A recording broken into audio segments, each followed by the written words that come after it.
Hello! Yes, before you ask, I know Deltarune Chapter 3 and 4 dropped at the same time, but I wanted to give each of them a proper look on their own rather than cram everything into one rushed video. For anyone that doesn't know, or for anyone that's watching this in the future, Deltarune Chapter 3 is one part out of 4 from the initial paid release of Deltarune.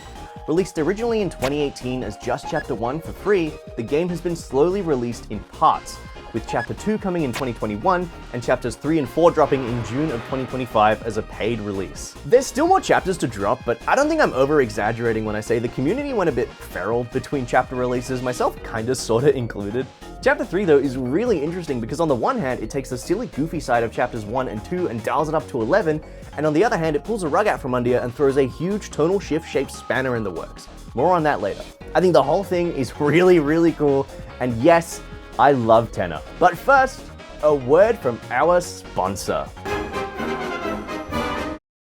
I've talked about this at length before, so I won't go too into it, but as a bit of background for anyone who might need it, Deltarune is the parallel story to 2015 smash indie hit Undertale, both by Toby Fox. Some people call it Undertale 2 or the sequel to Undertale, and like, yeah, but also no, I don't know. TLDR of the first 2 chapters, you play as Chris, and along with your friend Susie, you go on adventures through distorted versions of reality known as Dark World. They're populated by items personified through dark fountains, who become Darkners. The third member of your crew, the Delta Warriors, or Cheat Squad, or Lancer Fan Club, or Fun Gang, is one of these Darkners, a prince of the dark named Ralsei, whose name, yes, is an anagram of Azrael, much like, yes, Deltarune is an anagram of Undertale. I think I get it now. There's a lot of elements, characters, and gameplay mechanics shared between Undertale and Deltarune. Coincidence or otherwise. The stories take place in different universes and are totally separate to one another. Kinda. Sans Undertale might actually be Sans Deltarune, but that's a whole other can of worms. Anyway, Chapter 1 and 2 were relatively harmless adventures through these fantasy worlds with all sorts of colorful characters like Lancer, Rules Card, and Queen, who are all played for jokes yet have a surprising amount of depth. Noelle, who is faster and can freeze her opponents, and, Burgley? Is that his name? I don't know. Weird. The long wait between chapters allowed these characters to shine in the community as it spiraled more and more into madness. If you don't have a reaction to the words Deltarune tomorrow, I kind of envy you. But for those of us that did, we were finally granted our sanity by Tricky Tony and the Nintendo Switch 2. Deltarune officially released on June 5th, 2025, the same day as the Switch 2, where I live at least. Time zones are wacky, and in other places around the world it came out on June 4th, but yeah. As both a decently big Undertale/Deltarune fan and a proud Nintendo shill, June 2025 was kind of incredibly overwhelming for me that week especially. I was up late that night watching the countdown on the Deltarune website, slowly ticking down the seconds, and then when the clock struck midnight, it took a few minutes to actually drop after that on the Nintendo eShop. What? And once again, Toby Fox, you've done it. Chapter 3 and 4 of Deltarune are fucking good, man. They're great additions to the game, well worth the price, and jam-packed with content. Deltarune Chapter 3 takes place immediately after the cliffhanger ending of Chapter 2, where, to jog your memory, Chris took out their soul and made a dark fountain. You know, normal high schooler things. And so, we begin the chapter sleeping on the couch. It's just like real life. Previous chapters had a bit of stuff in the light world before getting into it, but as people predicted, we start Chapter 3 already in the dark world. You walk around for a bit with Susie looking at strange purple objects that are so totally strands of carpet that, in the house, like carpet. And almost eerily quickly, we run into Ralsei. He's here, somehow. I'm not quite sure what his deal is yet. He just shows up when a dark fountain does. It's no biggie. I'm sure it's just a coincidence and it's nothing important and/or suspicious that might lead into a discussion of his character in a future chapter. We walk through a bit of a freaky area, past some piles of Azrael's dust. Susie talks about hanging out, tries to palm her homework off to Ralsei, and invites him to the hometown festival. It's a really sweet demonstration of how much he's come out of her shell over the course of our adventures so far. Ralsei is a little apprehensive though, and eventually breaks, telling her that because he's a Darkner, he can't. He drops a bunch of exposition on how exactly the Dark Worlds work. When a place gets dark, things become indistinct. When they get darker than dark, that's a Gaster reference if I've ever seen one, that's when a Dark World is formed, taking away the light that isn't there until you reach another side. And the freaky friend face shows up in the silhouette of this creature. That one took me by surprise. Ralsei then goes on to explain that darkness are indeed the objects inside the room where the dark fountain is made. Lancer is a playing card, Queen is a laptop. The community had managed to piece all of this together pretty much straight after Chapter 1, but it's still cool to see it confirmed here officially. He keeps spiraling, but Susie snaps him out of it right before he probably was about to reveal what he is. Come on, man, I want to know! That disappointment is quickly levied as we meet the best character in all of fiction. Introducing Mr. Antenna. He's the Dreamer's TV, given life as a Darkner. Tenor is, well, he's certainly something, alright. This incredibly zany, wacky guy who just does not fit in with the world, but in the best way. We get this crazy intro cutscene, complete with voice acting? This guy is sick. I can't wait to see what he looks like as a 2D sprite.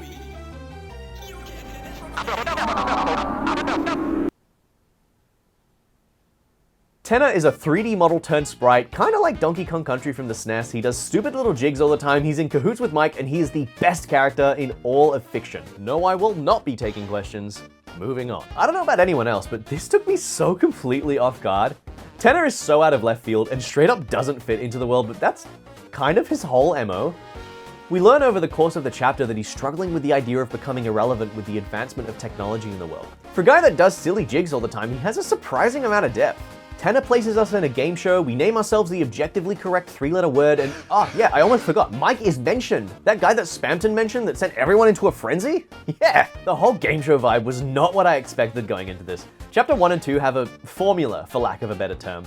You enter the world, meet some characters, explore around, eventually storming a castle to fight the big bad and seal the fountain.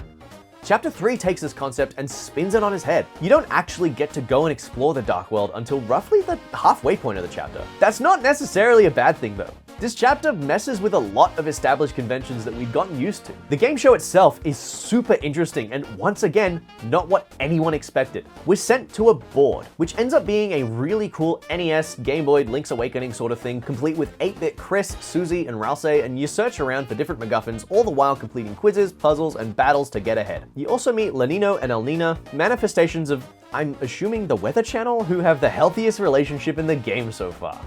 The bar was on the floor, by the way. The quizzes themselves are also super interesting. They reveal more about the Dreamer family's history, and Chris even helps you out a few times with some of the trickier questions. That little interaction is so interesting. We've known for a while that Chris was their own person before we somehow came to be in control of them, and this just further solidifies it and adds to the mystery. After you complete the board, you're taken to what Tenor dubs a physical challenge. While not all labeled a physical challenge, there are various minigames throughout the chapter that test your reflexes, taking the form of a cooking show, a rodeo, a giant monster attack, and a concert?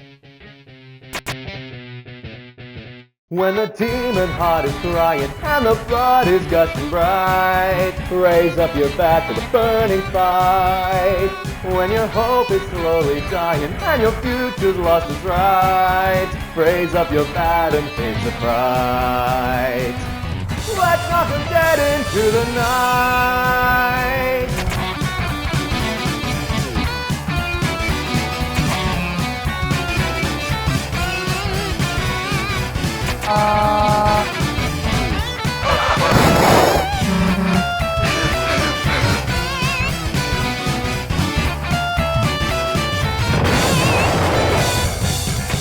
Follow me into the dark with your heart as the arc which shall shine you away.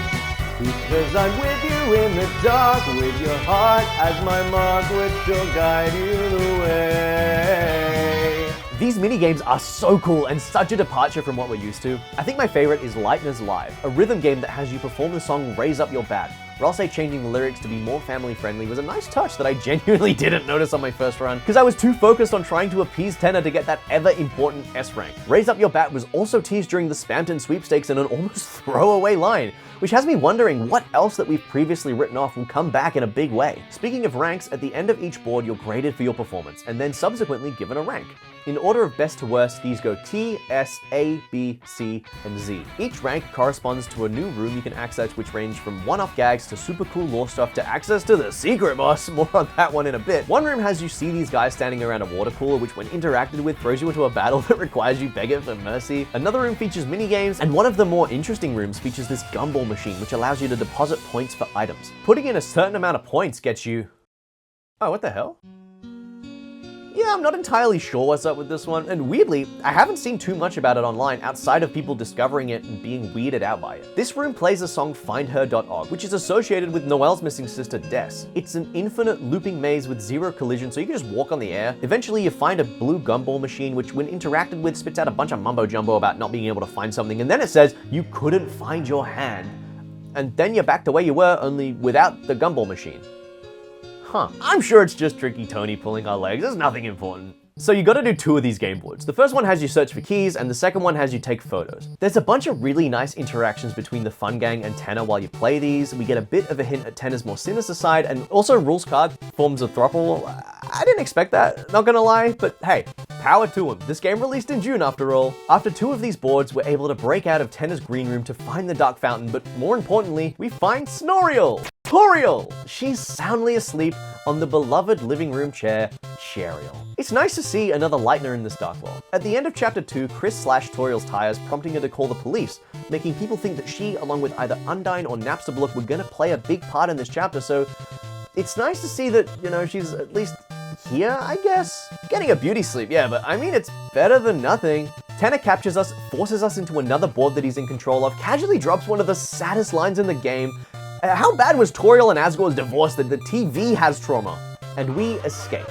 Finally, we are able to break free of Tanner's grasp and explore TV world. From this point, things get a lot more familiar. While I still wouldn't say this follows the formula that was set by the first 2 chapters, being able to explore the Dark World properly while on the run from Tanner is a welcome change of pace, and we're also now able to find some really neat secrets. Okay, for example, remember Spamton? It was always implied there was more to his story. Throughout this chapter, that's ramped up even further, quite explicitly saying without saying that he was once in cahoots with Tanner, until something happened. It had me thinking it would be really cool to see Spamton and Tanner interact. And sure enough, if you spared him in chapter 2 and have the Dealmaker equipped and you interact with this specific screen, you can trigger a cutscene where he has a reunion of sorts with Tanner. It doesn't go very well, but it's a really fun, missable moment that adds so much to these characters. And also the egg. In previous chapters, you could get an egg by entering a room in between 2 rooms. There was a man and, well, he was behind the tree, and he'd give you an egg. Not too important, not too unimportant. In chapter 3 though, it's, for some reason, a little more involved. Okay, first of all, you need to find Lancer backstage, grab his controllers. Then you need to find another hidden game console, dig a bunch of things as Lancer, swap to Susie and Ralsei, solve a puzzle, but make sure you pick up the blue block as Susie and throw it directly in between these 2 bushes or you won't be able to progress. Later on, you'll find Shudder gazing out into the darkness. Head down from here and get caught in the spotlight. Tell the Zap that you're a cheater to the bibliography, source their dialogue to the right, then head back on this backtrack to the teleport, trigger the Rubik's fight, the war battle by holding left against play on X, find the correct dialogue choices, and then you get the egg. Yeah, it's a lot more convoluted. And you can get soft locked out of it if you pick the wrong dialogue choices, so make sure you follow a guide. Or don't if you like to live dangerously.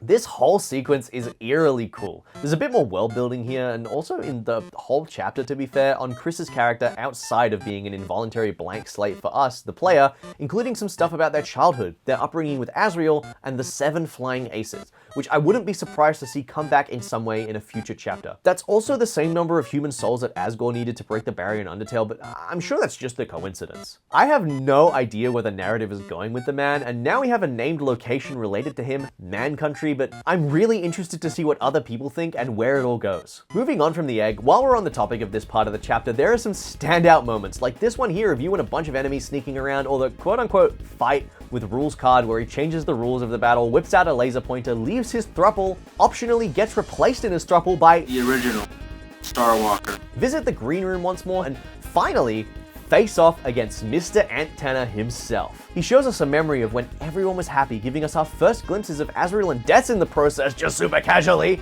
and then he mentions the night again. First time I played this, I was so enthralled in the fun and wonder of it all that I totally forgot about the night. Anyway, I'm sure it's just another throwaway line like Queen's mention of them. We fight Tanner, which is genuinely a really fun battle, throwing you through a gauntlet of minigames on top of the usual battle shtick, and once we're done, Susie makes a promise to find Tanner a loving home, and we can finally rescue Toriel. The day is saved. Thanks to our hero's kindness, the family is all back together again.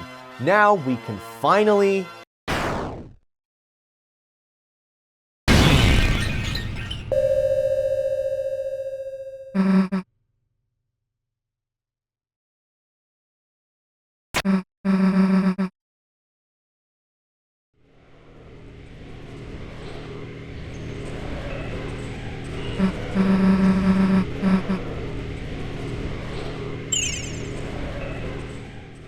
So, everyone, this is the Roaring Knight. Remember when I said this chapter executes a tonal shift? Yeah. I don't know how less subtle you could be here. Under the surface, it's all building to this, with cracks starting to form in the happy, silly adventure vibes literally at the very start of the chapter. And if you hadn't picked up on it by this point, you sure as hell will now. Immediately, the vibe shifts. I want to preface this by saying we don't necessarily clock this as the knight straight away. They're just a weird, freaky floating thing that tries to steal something from Toriel. Life force? I don't know. Susie puts a stop to it, and then the knight does this weird thing before we're thrust into a battle with it, where it is indeed confirmed that this is the Roaring Knight. The fight with the knight is a scripted event. You can try really hard, but eventually you will lose. Did you really think I wouldn't talk about the Shadow Mantle?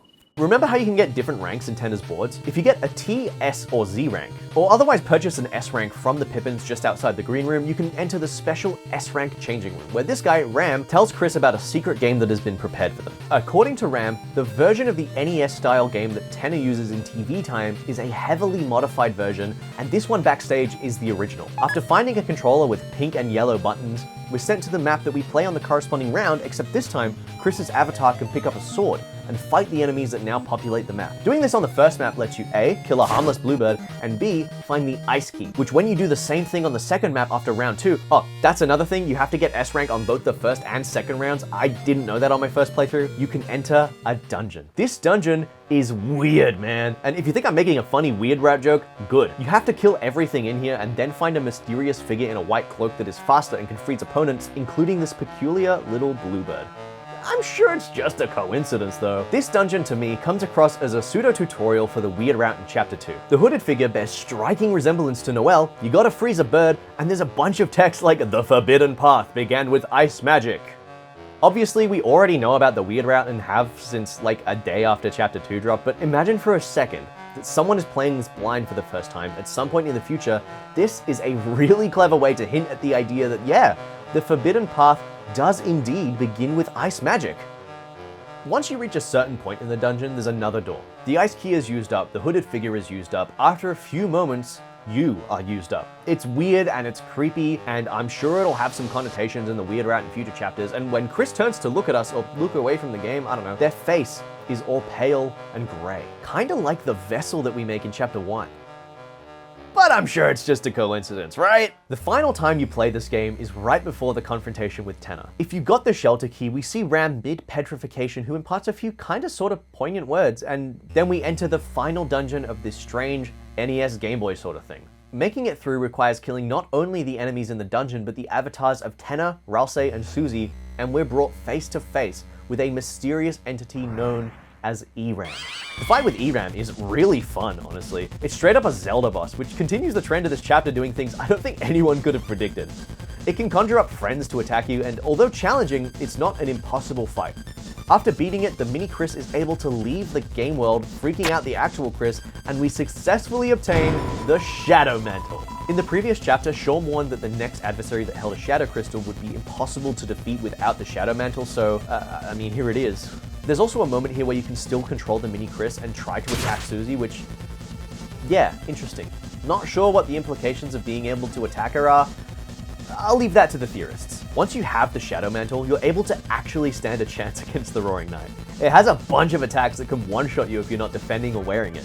I put it on Susie and worked my ass off to get through this fight. I'm not a pro gamer, I don't claim to be, but the Roaring Knight fight, more like the Snoring Knight, more like the Frauding Knight, more like... It took me 4 hours to beat this boss. Even with the Shadow Mantle, the Knight is not a walk in the park. Don't get me wrong, I'm not complaining about the difficulty, I loved the challenge, but I would be lying if I said this didn't feel like you're trying to overcome an insurmountable obstacle. You are meant to lose this fight after all. It can be quite overwhelming with having to manage TP, pull off Rude Busters, keep Chris and or Ralsei up to keep on top of healing Susie and deal extra damage, all the while dodging attacks like this crazy corridor of swords or this one where the battle box is literally ripped in half. But if you just keep trying, if you stay determined, you find yourself inching closer and closer to that final attack, and sure enough, you beat it. And then you die in the cutscene, but you win some, you lose some. You get the Shadow Crystal though, worth it. And in the biggest hype moment of the entire chapter, as the team is down, the knight tries once more to zap Toriel's energy, only to be met with a Spear of Justice. Undyne's here, baby, and she's all about kicking ass, taking names, and oh, she got kidnapped, okay. Susie grabs you and the two of you haul ass after the knight, straight up exiting the Dark World, which confirms that they're definitely a Lightner, and I mean, look at that figure, that silhouette. Ain't nobody that's not a skeleton got a waistline like that. Ain't nobody making moves like that without truzzling some bones. And that is why, with conclusive evidence, I believe that the identity of the Roaring Knight is but Jockington.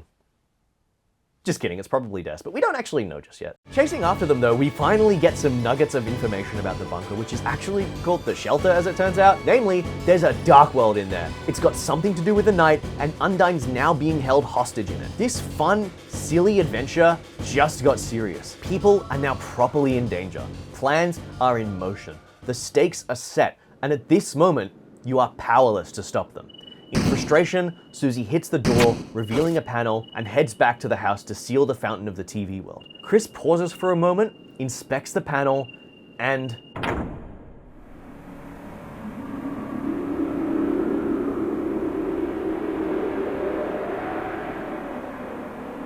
Chapter 3 of Deltarune felt like a fever dream in the best way possible. Personally speaking, I'm glad that it dropped when it did, along with the next one, because if the community had to wait another year or so after that cliffhanger ending, I don't think we would have been able to be pulled out of the pits of Deltarune that it would have created. Chapter 3 answered a good few questions that we had going in, gave us clues to some others, and also generated a few of its own, like how exactly does lore work between the different Dark Worlds, what with Spamton knowing about Tenna and Mike before the TV world is even created? Or, if each Darknet is a representation of something, then what exactly is Ralsei, and how can he travel between the different Dark Worlds? In a way, it seems like it was the perfect answer to the insanity that was the post-Chapter 2 brain rot, what with its wacky presentation, stupid zany characters, and serious moments that forced most of us to get over things like Friend Inside Me and lock in for the experience that is Deltarune Chapter 4.